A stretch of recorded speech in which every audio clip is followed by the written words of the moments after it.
Welcome to Talking Business, and today we're looking at harnessing bank savings. All right, I have with me a chartered economist, the person of Steve Ovolen. Thank you for coming on the show. Thank you very much, Blessing. You're welcome. All right, first, let's begin with a report that says with nowhere to invest, Nigerians keep 36 trillion naira in banks and low-yielding assets. Okay, now, before we get into that, but let me ask you the question. Is it true that there's nowhere to invest?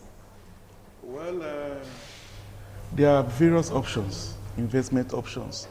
I think it depends on the individual. It depends on the passion. It depends on the business instinct. And it depends on the upbringing, the background of the person to business exposure. So these indices or perceptions are the personal driving force that will make a person or an individual identify where to invest. Now, how do you grow your savings to the point that you can now invest? At the opening of the show, I talked about having taken care of your expenses. You have disposable income, and then you now know what to do with your disposable income. So how do you ensure that you have something left at the end of the day? Well, what you have just asked basically is an economic principle that is driven from the consumption function, marginal propensity to consume. And that marginal propensity to consume makes it imperative for you to have disposable income from your earning per week, per month. So that your disposable income is actually a component of your savings. And once you have made that savings, it is also needful that you must earn something reasonable from whatever you have saved in the bank or elsewhere. Okay, talking about savings, we seem to have a culture, or most persons seem to have the culture that when you have something left, the first thing you do, you just go to the bank and you keep it there. And so people keep dropping, keep depositing money. And it's like if you take a statistics of bank customers, I'm sure that those with savings accounts will be more than any other kinds of accounts. Is that a good culture, doing savings only? Well, from your first question, that's what I want to use to answer this other aspect. The first question, which I also gave an answer, that your ability to identify where to invest is a personal culture. But the government can also intervene. We have, the economists have made all these apparatus, they've laid it out in their proposition from way back centuries, whereby they begin to look at what will spur an individual or motivate an individual or a group of people or a society or a country. Number one is driven by your ability to identify the needs for what to invest and how to save. Okay, that's talking about the individual now. For the individual. Okay. For you to save, you must have to identify your investment options. Where you have just asked the question to say, okay, there are no incentives in investment, in savings, is born out of the fact that at the end of the day, what erodes whatever you have saved is the inflation. Okay, now you just brought us to that. The CBN has reviewed interest rates on savings deposits to 1.25%, and we already have an inflation rate of 12.8%. Yes. Considering that, is it going to make any good difference for the depositor? That's policy enchantments, basically policy enchantments. Because the microeconomic index, number one, you have to tackle price, stability in price, reduce inflation, increase economic growth, a very buoyant balance of payment, and a very robust interest rate policy regime. Because investment and interest have an inverse relationship. That is to say, at every point of high interest rate, savings will have to be increased. Why? Because the interest rate is the motivation. But once the interest rate has reduced, the motivation to save will not be there. And that's where you now see the public, the general public, they begin to look at other options for investment. Okay. But at the other hand, institutions will always have it to benefit from a higher interest rate. When I mean the institutions, the policy makers, the financial bodies, they will always want to say, okay, once you reduce interest, it will not benefit them. But in order for them to have an adequate pricing, you have to get to an equilibrium where the demand for savings and the supply for savings will get to a point whereby employment and stable price can be achieved.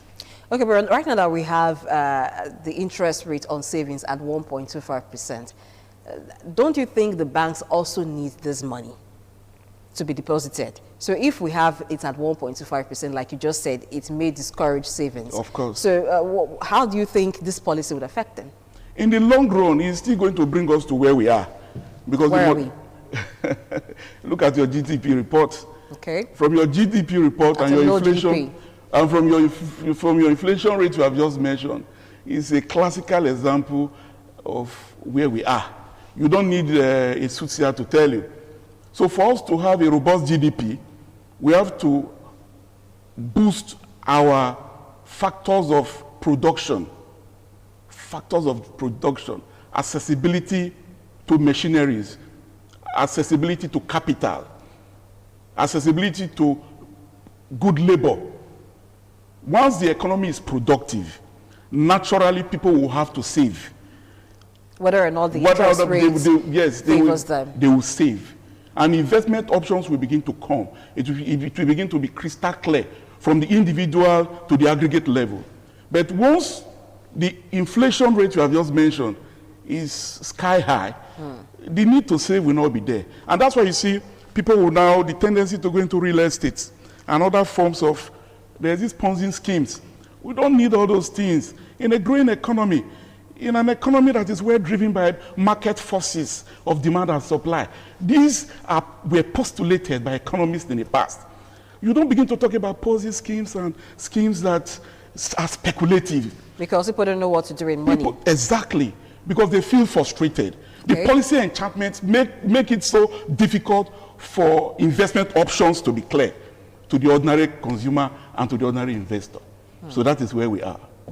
Okay, but before we go into areas that one can invest into, still on the interest rate, don't you think that the CBN in its wisdom had to do that so it's easy for the banks to cope with? That is Keynesian law you have just mentioned, government intervention.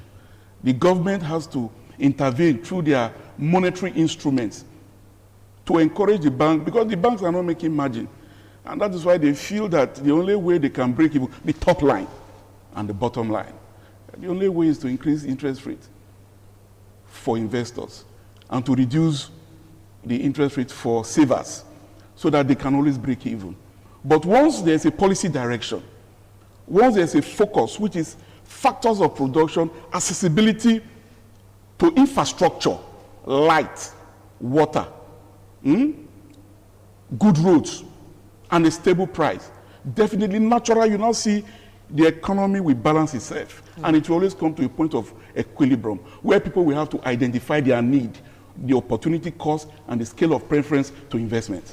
Will it take a very long time for all of these forces to come into being naturally without government intervention? Naturally, that is what the law says. But will it take a longer time if we allow them be, for us to get to that place where there's equilibrium?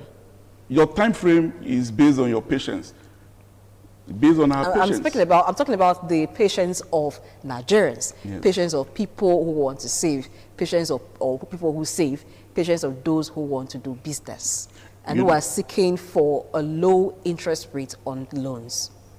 Let me tell you one secret. As far as you create the enabling environment, improve your infrastructure. Just improve infrastructure. Give us light, give us road, and give us assets to capital. And watch the economy. Okay. The economy will take shape within 6 months. Within 6 months. Okay. Without any enchantments here and there. Within 6 months. From the individual unit to the middle class and to the aggregate level. And you begin to see the improvement in our BOP, balance of payment. Okay. And you begin to see a robust exchange rate. We don't begin to need interventions where they will tell you dollar is this today, naira is that. You begin to see a drift. either upward or downward, depending on the policy vision of that economic policy. It's natural. It's natural. Okay, so after savings, what should be the next? It's investment. Investment. So it's why investment. don't we have much people doing investment? Because reports, remember, says that with nowhere to invest, Nigerians keep 36 trillion naira in banks. What's stopping investments? Just as I told you, it's a culture. Investment is a culture.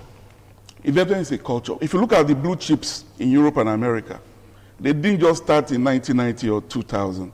They start from like 2 centuries back, 1755. The Guinness brand we're talking about, which I know you are aware of, they didn't just start in 1755 or thereabouts. So many blue chips. So investment is a culture. If we start to sensitize our people for the need to channel their savings to investment in smaller units, we are not saying go and acquire 5 acres of land for you to start a production factory. We are not saying go and get 10 trailer loads of 30-ton truck for you to establish an knowledge business. You can start from a smaller unit. And I believe the microfinance banks are there, and some other micro unit investment arms are there. Once they see your eagerness and your discipline, because finance also needs discipline. Okay. If you are not personally disciplined, they will not have that trust, because they have liabilities that they have to secure, because they need that trust and that indemnity from you to believe that our money must come back. So, and that's why you find out some other businesses, small-scale businesses are doing well, like the pure water business. Yes. So you're already talking about areas one can pure invest. water business, poultry. You can start with 200 birds and increase it. You can start with even 50 birds. You understand what I'm saying? You can even start a mini bakery. That you believe your focus and your captive market is your street. And 3 other streets are joining to that street. You start from, but when you begin to have an overlapping approach to say, okay, you are investing 500,000 and you believe by 6 months you need 3 million in your bank account.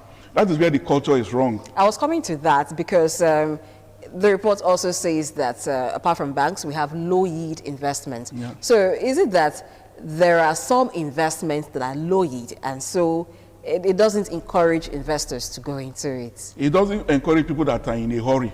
Because there are so many investors that have patience to watch their business grow, multiply, while some of them are too much in a hurry. So what I believe we should be doing as stakeholders is to sensitize our people from time to time for the need to have patience in business and to imbibe discipline, you know, good spending culture, so that you always know the difference between your business income and your pleasure income. If you are not able to identify these parameters, you will always interject them. They will always come to a point of conflict. The confluence will always be muddy. But if you have a brief understanding of your objective, personal basic objective to your business and to your person and to your pleasure, once you segment this aspect, there is nothing that's going to stop you from succeeding in your business. Yes, there are what we call external forces. We call them exogenous forces.